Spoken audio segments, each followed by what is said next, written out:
আমাদের পুরীর জগন্নাথ কি বলে, ঠুটো হাত নেয়, ওইখানে ইঙ্গিত দিচ্ছে ভগবান আমার হাতে এই ছয়টি, কিন্তু এই ছয়টি বস্তু আমার হাতে থাকলেও তোমার জীবনে এলো এখান থেকে, এই ছয়টি বস্তু থেকে তুমি নিজের কল্যাণও করতে পারো, অপযশ থেকে, হানি থেকেও তুমি নিজের কল্যাণ করতে পারো, যদি বস্তু বা সময়ের সৎ উপযোগ করতে পারো, সৎ ব্যবহার করতে পারো।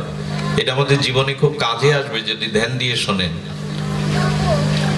এই ছয়টি জিনিস বিধাতার হাতে, আমাদের কর্মপ্রেরণায় কর্মফলে আসতে পারে, কিন্তু এই ছয়টি পরিস্থিতি থেকে আপনি নিজের কল্যাণ তুলে নিতে পারেন, নিজের মঙ্গল তুলে নিতে পারেন।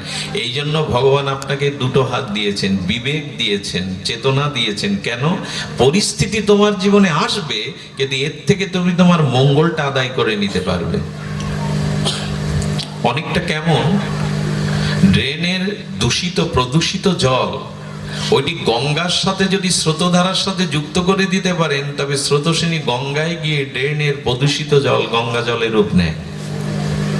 কিন্তু গঙ্গার জল তুলে যদি বিপরীতে ড্রেনের মধ্যে পাত্র করে দিয়ে দেন, তখন আর ওটা গঙ্গা জল থাকবে না। এইখানে দাও ভাগবত, বেলা 9টায়, রাত 9টায় মালা আনো, ভালো যাও।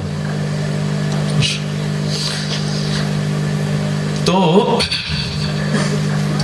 কি হয়েছে, গঙ্গার জলে স্রোতের ধারায় দূষিত জল গিয়ে ড্রেনের জল গিয়ে পড়লে ওই বিশালত্ব স্রোতস্বিনী গঙ্গায় গিয়ে পবিত্র হয়ে যায়।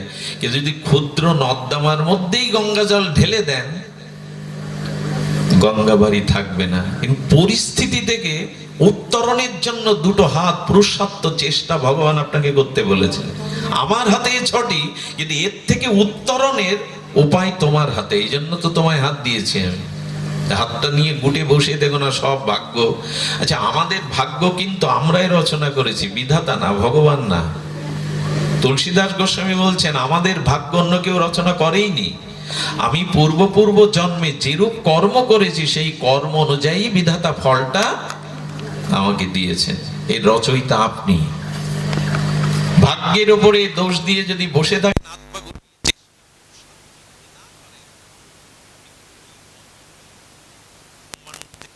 থেকে নিষ্কৃতি পাবেন।